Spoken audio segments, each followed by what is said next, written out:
Hello and welcome back to for the very first time to the channel. I am Will and today I am going to be talking about my reading plans for the next 3 months. So April, May and June. And I believe I have 26 books on this list. So I'm being ambitious because not many of these are short. So yeah, that is a bit of the sacrifice of being a fantasy reader. But let us talk about that and I'll just dive it straight on in. So in April, one of my first reads is going to be The Book That Wouldn't Burn by Mark Lawrence. I'm honoured to have an early arc of this book. Mark Lawrence is one of my favourite authors out there. As you can see, all these books that I've got.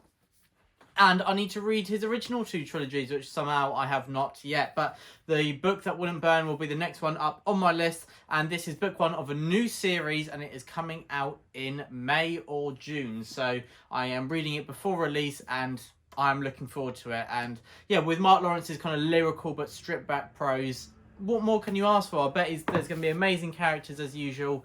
And yeah, his world building is fantastic. And he's never let me down so far. So I have very, very high hopes. And next up, I have Dreaming the Ball, which is book 2 of the Boudicca Quartet by Amanda Scott. I've got a read-along currently going over on the Brothers Gwyn, where we read one book of this series a month. It's historical fiction, but it feels fantastical at times, which, when you've read it, you know what I mean. But I absolutely love Dreaming the Eagle. It's one of my favourite books of all time, and it was great to see so many people get involved and read that in March. And there's still time to jump on if you want to catch up a bit, or still, if you've only got time to read one of the books, we'll be so happy to chat to you over on the Brothers Gwyn, and there's a link to the Discord in the description below, which you can go and join in. And so I cannot wait to carry on to follow our favourite characters. It feels very epic, but there's a small cast at the core. And so you really get kind of immersed in this world and engaged with the characters at the centre. And so yeah, Dreaming the Ball, I cannot wait to read it. And I may be talking a bit more about the other books in this series at some point today. And next up, I have True Grit, a Western. I've been saying that 2023 is going to be the year where I try to read more Westerns. I watch a lot of Westerns, I love a lot of Westerns, but I've never really read any. I've read The Sisters Brothers, which I absolutely loved. And so it's one of those that whenever I kind of dip my toes into the Western genre, I've loved it. So I don't know why I've not done it more. And True Grit is known as one of the best of the genre. So I cannot wait to read it. I've loved the film. And yeah, after Papa Gwyn's praise for it, as well as my brother Ed's, I have very, very high hopes. And that is going to be one of the most common phrases I say in today's video. And next up, I have some Audible listens, and Sins of the Mother is book 4 of the War Eternal series by Rob J. Hayes. I need to get back to Esker. She is such a brilliant central character who is so complex, and she can be brutal at times, but she can be fragile and vulnerable at others. And I love that Rob J. Hayes has really shown her virtues and vices to their full and really developed her as a character fantastically. This is a fantasy series which keeps you on your toes. It gives you surprises, but in a way that it's still very satisfying and engaging. So it really does take fantasy in a fresh, new direction. Rob J. Hayes presents a very accessible but tongue-in-cheek prose, which is very sharp. And yeah, I found that really, really enjoyable to follow. And I'm looking forward to carrying on more with the War Eternal series. And some more audiobooks. I will be listening to book 4 of the Cradle series by Will White. And this is Skysworn. So I've listened to Unsold, Soulsmith and Black Flame so far and thoroughly enjoyed them. Each book I thought was better than the last. And in the Black Flame, there was a turtle. So what more can you ask for, really? It's one that, if I read it on its own, I'd be left wanting a lot more, but because they're very short books and they're meant to be read in quite, you can just read them very quickly, leave a few weeks break, then read the next one. Overall, there's a lot of depth to the world. There's some brilliant mysteries that have been laid down. The foundations are there, and Will White does a great job of exploring those in later books. And I cannot wait to get to book 4 and carry on with Cradle. And now I'm going to talk about another read-along, and this is on the Library of Alexandria's channel. And I'm actually a little bit behind because it's about the Cicero trilogy, and they're reading book 1, Imperium, in January, book 2, Lustrum, in February, and book 3, Dictator, in March. Well, I'm reading book 3 in April, so I'm a little bit behind. But yeah, I really cannot wait to read it. The first 2 were absolutely just brilliant. This is the Cicero trilogy, so it's about the very famous figure Cicero, who was a politician when Caesar, Pompey, and Crassus were around and vying for power in the Roman state. And yes, this is during a time of great change, and many of the events were actually as catalysts for what would shape the Roman Empire and what it would be. And so very, very interesting. I don't know too much about this period, but I have a lot of interest in it, and it's fantastic. I'm so tense, even though there's basically no swords.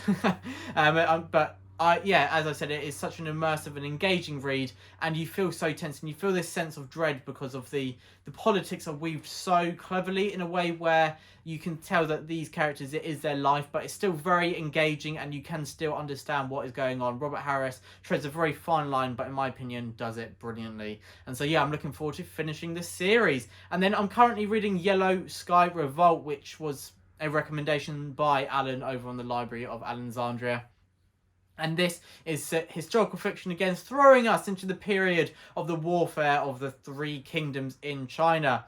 And so I was a huge fan, and still am, of the games Dynasty Warriors, as they've shaped my childhood, these games.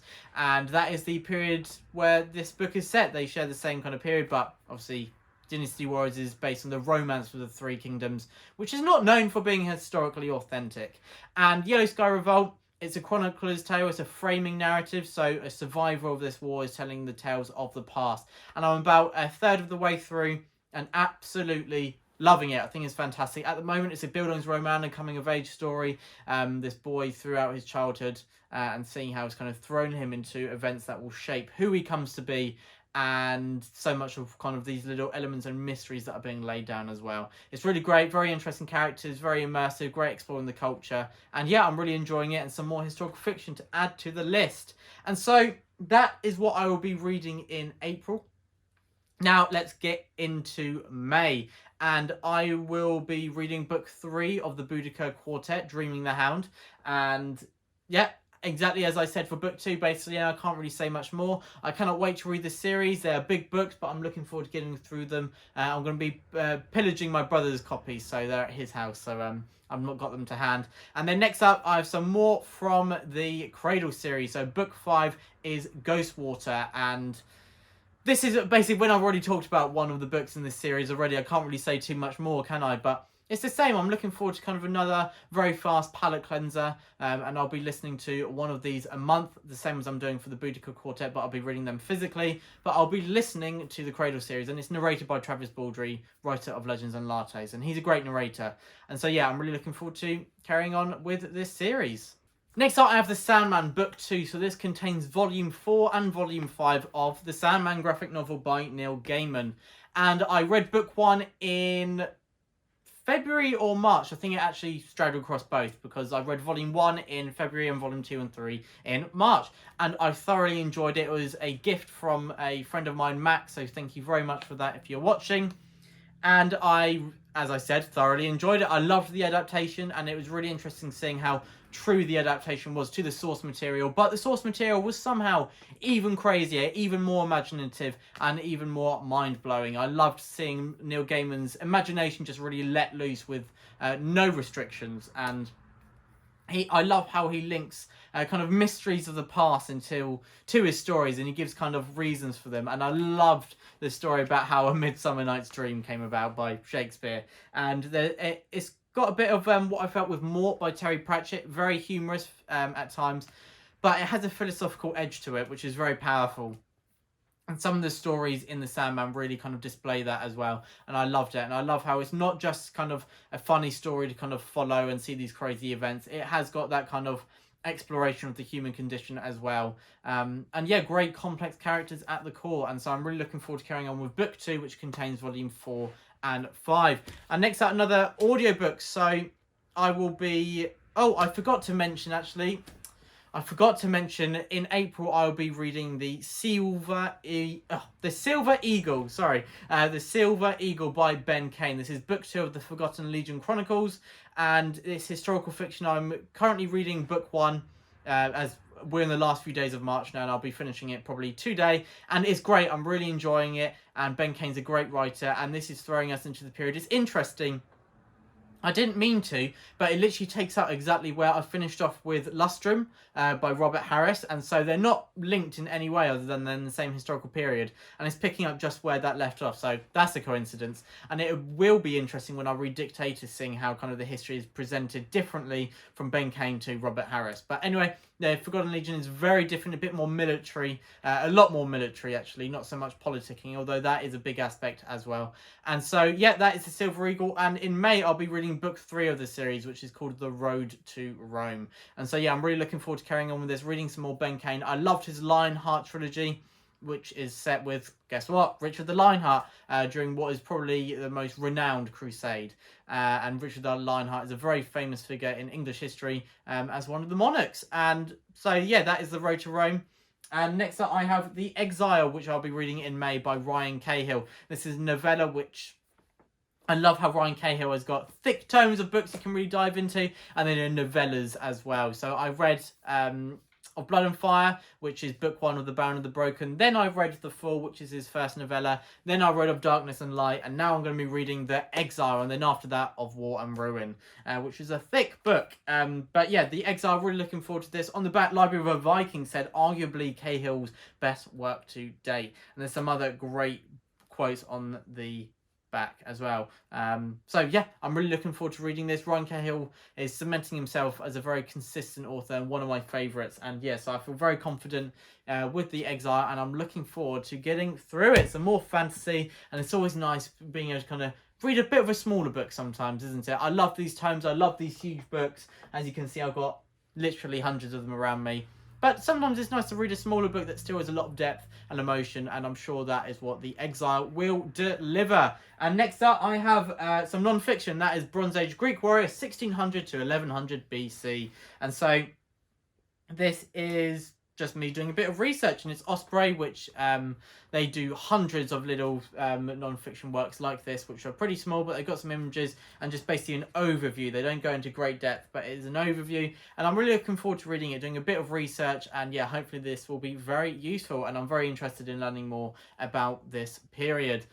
And then earlier I talked about book 4 of the War Eternal series, and here in May I'll be reading book 5, which is called Death's Beating Heart, and that will be the finale to the series. And so yeah, it will be bittersweet getting to the end, as it always is when you're thoroughly enjoying something. It's so sweet kind of seeing where these characters end up and getting a satisfying ending, but it's bitter because you don't have any more, and so it'll be worth it, and I'm really looking forward to reading book 5 and the finale of the series. And then some more historical fiction. I will be reading Killer of Kings by Matthew Harvey. This is book 4 of his Bernicia Chronicles series, and I have read 6 books by Matthew Harvey, and all of them are great. He is such a consistent author who consistently gives us a really engaging and immersive story, and it often has quite a bit of humour as well, and I really love that. And so yeah, I'm really looking forward to carrying on with the Bernicia Chronicles. I read the first 3 installments following Beierbrand, and then stopped, and I read his A Time of Swords book 1 and book 2. And so yeah, I've not been with Beierbrand for quite a while now, so it'd be great to be back with him and see where this character is going. I loved how he's very inexperienced at first, and you really feel like he is learning whilst being put through these trials and tribulations, and he's being given responsibilities of leadership now and growing as a person. And I absolutely love that when you see a character go through a whole journey and really grow into something else. And so yeah, Matthew Harvey's done a great job of that so far, and I've no doubt he will continue to do so in the 4th installment. And so next up, I have The Malevolent Seven by Sebastian de Castell. This is going to be his new release, which comes out in May. And he's the writer of the Greatcoats and the what's it called again? The Spellslinger series. How did I forget that? And so I've read, you may not be able to see it on the camera, but it's in the top shelf, so I wasn't just weirdly looking up. But yeah, so I've read 9 books by Sebastian de Castell now, and loved all of them. I love his humour, I love his characters, and it is I always want more of Falchio, Kess and Brasti, which are the main trio in Greatcoats, and our reason why it's very famous now. But I'm sure Sebastian will give us some other great character dynamics in The Malevolent Seven. And yeah, it's his first release in a few years, his first adult fantasy release in a few years as well. And so yeah, I'm really looking forward to getting to it. And then next up, I'm going to be reading Dauntless by Jack Campbell. I know nothing about this, but I just know that a Patreon of mine and my brother's over on the Brothers Gwyn, so Jen, she very kindly sent an Audible credit with this. And so, yeah, I'll be reading it and chatting to her about it, and I'm really looking forward to doing that. So thanks again, Jen, if you're watching, for being so kind and sending over an Audible credit. It means a lot, and yeah, I'll definitely be reading Dauntless very soon, and hopefully, fingers crossed, in May. And so now, let's get into June. So, June, I'm going to be a bit boring. It's book 4 of the Boudica Quartet, Dreaming the Serpent Spear. And so this is the finale of the Boudica Quartet, and this is where the read-along and the Brothers Grimm will end, because the series ends.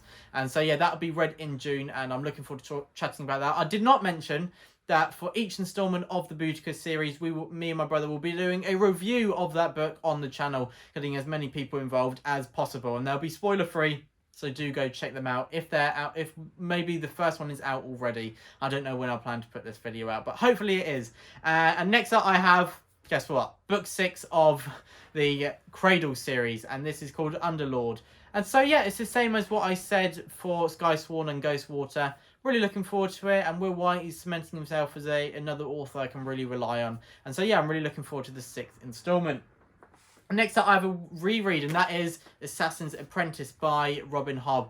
This is a series that has such a special place in my heart. It's one of my favourite series. Fitz is one of my favourite characters of all time. There's amazing animal companions, and Robin Hobb is an incredible writer. Slower pace, so it may not be for everyone, but it's just so rewarding and so satisfying following these characters through what really is an odyssey for them. And it's just beautiful writing, and one of my favourite series for a reason, and I cannot wait to return to this world and to these characters who I've missed. I've really missed them, and I'm looking forward to hopefully chatting to a few booktubers over on the channel as well. And next up, some more non-fiction. That is The World of Odysseus, and this is a folio book. Papa Gwyn's got it in his library, and so yeah, some very nice art there. And he said that these are brilliant, and so really kind of good overviews and a lot of detail in there, which is really interesting. And so yeah, I'm really looking forward to reading this and some more non-fiction and a bit more research. You can't go wrong with that, can you? And so then next up, I have A Drowned Kingdom by P.L. Stewart. And I'm really, really looking forward to reading this. He was very kind that when I expressed interest in reading The Drowned Kingdom, he sent a copy. And yeah, so that was so kind of him, and I cannot wait to read this. I was lucky enough to feature on Page Chewing with my brother recently, with Made Between the Pages and P.L. Stewart. Sadly, Steve Talks Books could not make it, but they do great stuff over there. You should definitely go check out their chats on Page Chewing. And yeah, so it was great, really interesting talking to PL, and I cannot wait to read The Drowned Kingdom. It sounds so interesting, and it's been one that has been on my radar for quite a while, but now I'm going to finally get to it. This is one that is non-negotiable, so if I do have delays of reading, this will still be read between April and June. And so yeah, it is a non-negotiable, and I'll be reading it pretty soon, hence why it's on the list. And next up, I'll be also reading Stella Maris by Cormac McCarthy. It's kind of the twin accompanying novel to The Passenger, which is also by Cormac McCarthy. So he didn't release a book for 13-14 years after The Road, and then he thought, I'll just release 2. And I read The Passenger, and it's got the usual kind of McCarthy-esque deconstruction of manifest destiny, exploration of the human condition, with some very, very depressing themes at the core. But it had a lot more heart than his books are usually associated with. And so, yeah, he's evolved a bit. But yeah, Stella Maris, I'm hoping it's more of the same, because The Passenger was brilliant. It's with some of the characters that we know in The Passenger, but it's set before that. And so, yeah, I'm really looking forward to kind of reading this twin novel and finding out more about these characters. I've heard some great things about it, and I've heard that it really increases your respect and awe for The Passenger once you've read it. And so, yeah, I love books that kind of highlight previous ones as well. And then I will be reading Red Rising and Golden Sun, Book 1 and Book 2 of the Red Rising saga by Pierce Brown. And I cannot wait to do this. Obviously, he's releasing Lightbringer this year, and my schedule is a bit too full to join the read-along over on Mike's book reviews, but my brother Ed has been doing it. and he's got me so hyped up, and hearing Mike's reviews as well, so hyped up to reread these. Darrow is a fantastic character, and whilst Red Rising book 1 I'd say is the weakest of the trilogy that I've read so far, it's still such a great read. It's the Hunger Games but better in my opinion, and yeah, as I said, it's a fantastic read. I cannot wait to get back to it, and yeah, the narrator is brilliant as well, and Golden Sun is one of the best books I've ever read. I cannot wait to get back to them. And so there we go. They are the books that I've got planned to read in April, May, and June. I believe it was 26. I may have miscounted one or added one by accident. But yes, 26 books that I have planned to read in the first quarter of 2023. I've read 22 books, I believe, and so yeah, being a bit ambitious, pushing forward a bit more, but hopefully I can do that. I've got a few times where I know I'm going to be going for long journeys, and so I know that I'll be able to probably, like, very long journeys, like hours and hours, so I could probably get through a book in just that. And so yeah, I think that can account for the ambition. I can justify it. But yeah, hopefully I can get through all of these books. I'm so excited to read these. And yeah, please do let me know if you're going to be reading any of these. Are they on your TBR? What are your thoughts on any of these? But everyone, other than that, thank you so much for watching. Hopefully you enjoy this video. Let me know if you'd like to see more stuff like this about my reading plans. And maybe looking back and see if I succeeded with these in a few months. Let me know if you'd be interested in that. But for now, thank you so much for watching and stay safe.